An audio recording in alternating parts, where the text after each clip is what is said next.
In this video, I want to go over what's coming next, what things are very likely on the way based on recent data mines or leaks from Fallout 76, some of these found in the files of the game following this recent update coming out, other ones just accidentally kind of posted by Bethesda, seemingly, where it's some elaborate way of teasing a new feature. But even further, one of the major things with Wastelanders Bethesda has been clear about is there will be several additional updates in the coming months. Wastelanders was the big one, but several additional features are on the way that they've detailed in the past, but we haven't heard about in a little bit, so I'm going to give you a bit of a reminder. So overall, just take this video as a look at what's next, what's on the horizon for this game. But before that, we do have a message from today's video sponsor. After a long day of gaming, you need rest. And now you can get it with X Sheets, the only LED-powered bed sheets made for gamers. Enjoy maximum nighttime visibility and supercharge your circadian rhythm. 13 million lumens of soothing night glow. Enhance your resting alertness with preset options. Available now at extremrest.com. But as cool as X Sheets look, they're a little bit on the pricey side. So to afford my own X Sheets, today's ad is brought to you by today's video sponsor, Raid Shadow Legends. If you're not familiar, Raid is a free-to-play dark fantasy RPG. Although I'm sure at least a decent chunk of you have heard about Raid at this point, something you may have not heard of is it just recently came to PC and does feature cross-device support, which has quickly become one of my favorite features, as now you could actually play on your PC, then quickly switch over to your phone on your way to the bathroom, where one of my favorite activities is trying to beat other teams in the arena. And now the daily login rewards program for new players has been doubled from 90 to 180 days. Each day you can claim your free rewards from energy refills, silver and gems to shards and a free barbarian legendary champion, Sile of the Drake. You can go to the video description right now and click on the special links. If you're a new player, you can get 100,000 silver as well as a free champion Hexweaver, which does look particularly cool. You can find these extra rewards right here in your inbox for the next 30 days only. Now, of course, I know not all of you are huge fans of sponsorships like that, but especially during this time when ad revenue is at the lowest it's basically been since the adpocalypse, they really helped the channel. One of the first big things cut from Wastelanders that may never end up coming to fruition or may just be one future update away is known as a colossal problem. Effectively, what this would be is on par with the Scorchbeast Queen event, where you would nuke the Monaco mine and it would be a guaranteed spawn of the Wendigo Colossus, one of the big new enemies with Wastelanders, effectively paralleling the Scorchbeast Queen with nuking Fidgersite Prime, but for some reason they didn't go ahead with it. I actually find this pretty questionable because I personally would have loved this. If you don't know, the Wendigo Colossus now is just a random encounter in a nuke zone. So once you nuke an area, you run around a bit and it might spawn. I think there's roughly a 6% chance of it spawning at a random encounter zone. But overall, it's made this enemy very rare, where I think if it did have a guaranteed spawn point, we'd be able to see it fairly often. It'd be a cool alternative to fighting the Scorchbeast Queen. So who knows, maybe it'll get added in the future. I'm not entirely sure why Bethesda distanced themselves from this one, but I personally would really love to see it added. One of the other big pieces of cut content is in Settler Daily Quest. In Fallout 76 right now, the Raiders have 2 daily quests. You pick one of the 2 to do per day, but for whatever reason, the Settlers only have 1. It seems like this wasn't intended though, as in the files we could find a variety of cut or depreciated Settler Daily quests that likely were in testing at earlier phases of Wastelanders development. Some of these involve restocking Sonny's armory, probably getting a weapon cache somewhere, helping paint the wall at Foundation, finding Davy's kickball. Some of these have the ZZZ prefix, which tends to indicate it's depreciated and not on the way, but some of them don't, so perhaps in the future we will see one of these daily quests added and give us a bit more options when choosing which Settler Daily to do. Although there are some things that we are a bit more confident are on the way, and some we know 100%. Bethesda has released a community roadmap. The Backpack Vanity updates are coming on May 12th. I assume that'll bring some visual changes to backpacks, maybe some new Atomic Shop stuff, a limited time event from May 15th to the 18th with the new Treasure Hunter event. We have no idea what that is. Fosnot makes a return on May 19th. We don't know a ton about this year's Fosnot, if it's just going to be a carbon copy of last year's, including all of those rewards. The only thing we have seen that is new is it looks like there will be a microtransaction with the Father Winter Power Armor helmet. Thus far, we only have the textures for this. It seems like it's basically going to be an adaptation of this mask into a Power Armor helmet, which is pretty cool. That's a cool microtransaction to have. But otherwise, those are the only confirmed things thus far. Everything else is just very likely to be coming. There are 2 items that seem to be on the way that are particularly interesting. Firstly, we do have the prototype Enclave power armor. This is something that we actually saw accidentally leaked or integrated into the game a while ago. Basically, people are able to customize parts of their armor and it would show up as this power armor. It's right now in the files of the game. It's without a doubt one of the coolest looking power armors we've seen in a long time, although it's likely going to be a skin, purchasable as a microtransaction on the Atomic Shop. And it really does resemble the design of some of the old Enclave themed power armors we've seen. Overall, it's a really cool looking one. I know a lot of people have been wanting a Enclave theme pack for the Atomic Shop, although thus far this is all we see in the files, so perhaps there's more, but we don't know yet. Maybe that's why this one isn't released. They are actually building it up into a pack, but the rest of the pack isn't done yet. Similar to that, we also do have the mysterious R91 that is seemingly on the way. This one's curious because it almost looks like maybe Bethesda was deciding how to implement this, or still is undecided. Of course, the R91 was the assault rifle to appear in some of those older Fallout games. The actual assault rifle looking assault rifle, not this monstrosity. Many of you probably saw this one because it was in some of the initial Wastelanders leaks. Right after the PTS went up, image sets got posted online, and this was in many of them and passed around quite extensively. This one's interesting because it seems thus far like it might just be a weapon skin in Wastelanders. Something you could buy on the Atomic Shop, and then it applies to some of the existing assault rifles to make it look totally different. This is a thing Bethesda does. I hate it. I would just rather them add new weapons, but it also doesn't always have the ATX prefix. So maybe they were planning for it to be a weapon skin, but then decided to make it a larger edition. But then if they were doing that, it probably would have shipped with the rest of the content. So it's not really clear. I would put my money on this will later show up as a skin in a microtransaction, but either way, it looks pretty cool. I was actually really looking forward to get to play with this one, but unfortunately it didn't quite make the cut for release. But then for the big one, that was accidentally leaked by Bethesda and has been data mined quite a bit. That is with pets coming to Fallout 76. And it seems like these pets will be one of the bigger new microtransactions on the way with the game. In the files right now, we could find entries for both cats and dogs. It seems like there'll be a gray, black, and tabby cat, as well as a brown and black dog, although the textures for all of the Creation Club dogs were carried over. If you're not familiar, via Fallout 4's Creation Club, pets were effectively added to that game also. And there are several different types of dogs you could find throughout that. Just their textures were carried over, not their models, so this may end up being nothing, or what we'll likely see is the reuse of this content, because why not? You already have it. Outside of that, we could find entries for cat bowls, different colors of a doghouse that you could place at your camp.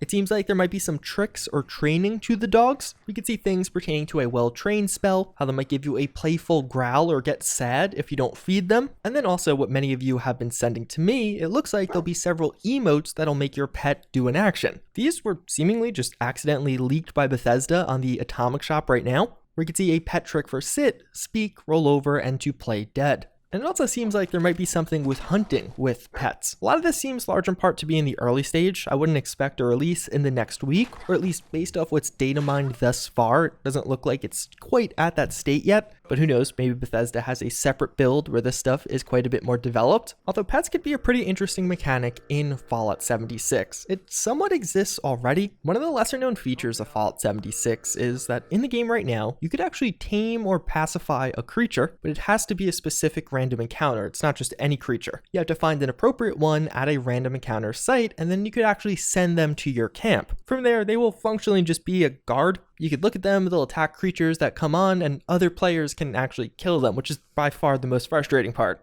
Conversely, with this new pets functionality, it looks like it's large in part just going to be like the allies. These pets will be things you could keep at your camp and will just kind of be there. You could put some props down for them. It's not totally clear what exactly will be locked behind the paywall, although it does again look like this will have microtransactions associated with it, but you can't really tell, is it the pet that will be the microtransaction, like the ability to get your own pet, or will that be a free update? But if you want to have different types of pets, or if you want to have some of the cool looking dog houses, you have to buy that stuff. I for one would love to see pets just added as a base feature. You get one dog or one cat, but then sell me a bunch of dog skins, because why not? People will eat that up. And although it's still early on, at least based on the current iteration, it doesn't look like there's going to be things like having the dog follow you around throughout the wasteland or having them carry some of your loot. That would be considerably more pay to win and definitely concerning, but again, it doesn't look like that's a thing thus far. One other important thing to note is we can't really tell right now, but this could just be a Fallout first feature. There's nothing to indicate that. I imagine Bethesda wouldn't do that because this seems like something with broad appeal that a lot of people would just want to buy individually. But yeah, it definitely looks like pets are coming to Fallout 76 at some point over the next couple of months. As far as my own take, as long as these pets aren't following you around everywhere and acting as basically an extra backpack, I don't really see them as a huge deal. Although something I find interesting, it seems like Bethesda would be missing a huge opportunity if they don't allow creatures to be pets. Cats and dogs are cool, but I bet a lot of people would want a Brahmin, or even further, outfits you could dress up your Brahmin in. There definitely would be quite a bit of money Bethesda could make going that route with this feature. So those are all the things that Bethesda hasn't announced officially or directly. But outside of that, there are a wide variety of things that Bethesda has publicly announced that will be coming to Fallout 76 that we just haven't seen yet. So that's what we'll talk about in the next phase of this video. Although, the important disclaimer with these, nearly all of them were described before the Wastelanders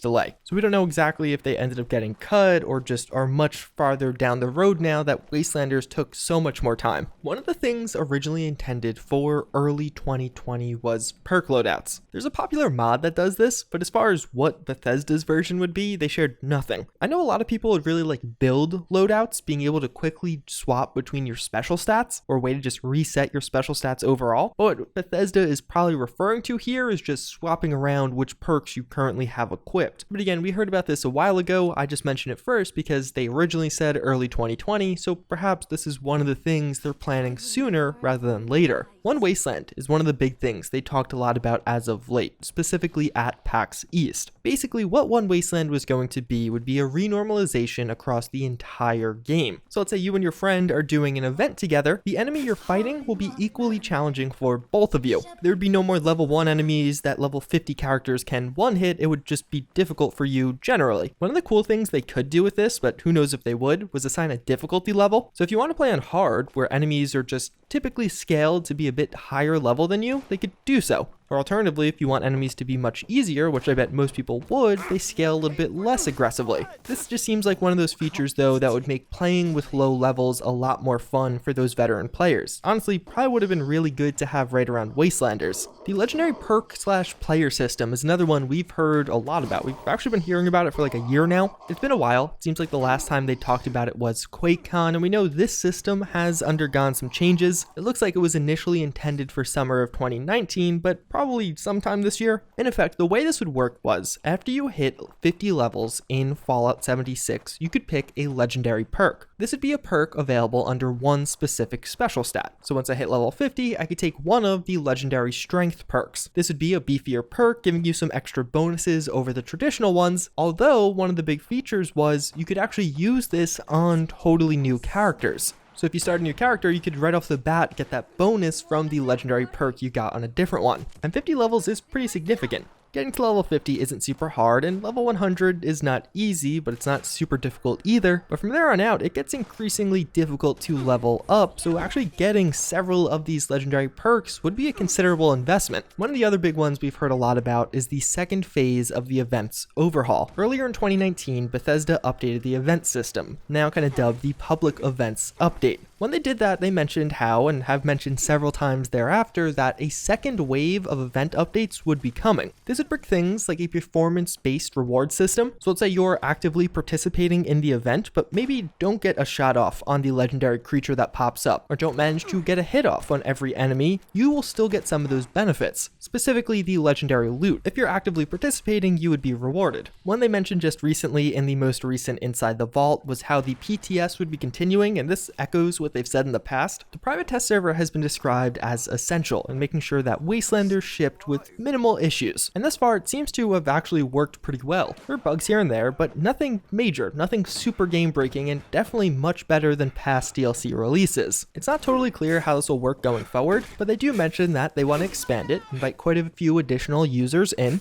but even further how they want to have it applicable to as many future updates as possible. And that wording to me makes it seem like it won't be for every update, it won't be a persistent server that's always there, but perhaps like Wastelanders, when a big update is on the way, they might test it for a couple of weeks, then takes the servers back down until another big one is on the horizon. They mentioned multi-factor authentication is something they want to add in 2020, and then finally the last big one is mod support. It doesn't seem like mod support is really underway at all. Pete Hines actually touches briefly on this in a podcast that actually is coming out today, and I'm also on the podcast, so if you want to check it out, I will have that linked in the description. But otherwise, that's basically everything we know about that's on the horizon for this game. I'm sure there's still some surprises, some things Bethesda hasn't described to us super explicitly. This week, we know some of the heads at Bethesda are doing an AMA, and I have a feeling we might get some reveals from this. We'll see what exactly they answer, but I wouldn't be shocked if they use this as an opportunity to give some details on what they have planned for next, or potentially when it's even coming. Either way though, that's pretty much everything we know. That is the horizon of Fallout 76. I know a lot of you probably have questions around where Fallout 76 will go next broadly. What's the next story DLC? What are the next big adventures we'll be taken on? And we don't really know when we'll know that information. Typically, you would expect E3, they would have announced something. I'm sure they're already planning or working on the next big story DLC, or even maybe a new game mode. I would expect more information on that over the summer, and probably a release date late this year, probably a November release date. Bethesda loves that stuff. And hopefully now that a lot of the framework is implemented, these systems are in place, that stuff can be expedited, especially with story DLC. But either way, that's pretty much going to wrap it up for this one. As always, again, I thank you all for watching. I hope you enjoyed, and I hope to see you all next time. Later.